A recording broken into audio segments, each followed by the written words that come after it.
Идет солдат по городу, по незнакомой улице.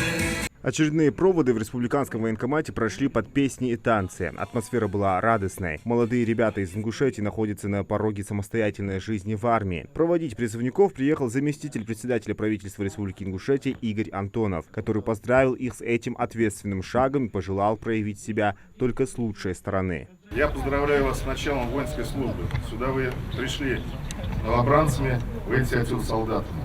Как уже сказали, на Руси всегда воинская служба была почетной обязанностью и священным долгом. Я уверен, что во время службы вы приведете в себе ответственность, военные навыки, уважение к своим старшим товарищам, командирам, офицерам. По окончании службы вы будете с теплотой вспоминать тот год, который вы проведете в Вооруженных силах Российской Федерации. К напутственным словам заместителя председателя присоединились и старшие, которые не устают повторять, в какой бы точке страны ни служили ингушские призывники, очень важно помнить свое происхождение, культуру и показать себя с самой лучшей стороны. Сегодня на срочную службу отправились 15 новобранцев. Рашид Сайнароев делится, что еще в юности ждал этого момента. Я давно хотел служить, пойти в армию, потом прийти домой. Дальше поступить на высший, обязательно нужен военный билет, Росгвардии, ППС, ГИБДД, РОУД, где многие места, короче. Он поможет во всем. Проводить ребят собрались родные и близкие призывников. Многим друзьям, братьям, сестрам и родителям грустно расставаться на год с любимыми людьми. Однако все понимают, что через армию должен пройти каждый мужчина и рады выбору своих близких отслужить в Вооруженных силах России. Нормальный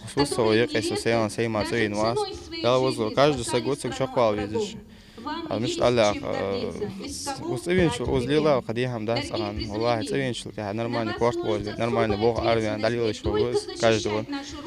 Да, нормально отслужить, Представители железнодорожных войск заверяют, что для призывников созданы все условия для комфортного размещения в казармах. Хорошее питание, возможность совершать молитвы и проводить свободное время. Отзывы об ингушских солдатах положительные. Наши ребята уже несколько лет подряд служат в железнодорожных войсках и оставляют только хорошее впечатление о своей республике. Добросовестные военнослужащие. Некоторые из них остаются по контракту. Вот у нас в данной части, в моей, я лично забирал с вашей республики военнослужащего, он подписал контракт, сейчас получил звание лейтенанта. Ну, есть достойные люди. Это уже третья отправка ребят в рамках весенней призывной кампании. По данным военного комиссара Республики Ингушетия, наряд перед Министерством обороны выполнил почти 20% плана. Впереди меньше 200 призывников, которые должны быть отправлены в армию. Первые отправки у нас прошли, начались отправки из республики с 10 числа. У нас уже отправлены 3 команды. Сегодня мы отправляем 2 команды в количестве 10 и 5 человек. Ребята будут служить, одни в военно-космических, другие будут ребята служить в железнодорожных войсках. Сегодня команды сформированы, завтра они убывают. Будем говорить так, с сегодняшнего дня у всех ребят началась служба. Сегодня им присвоено воинское звание рядовой приказом, и с сегодняшнего дня у них началась служба.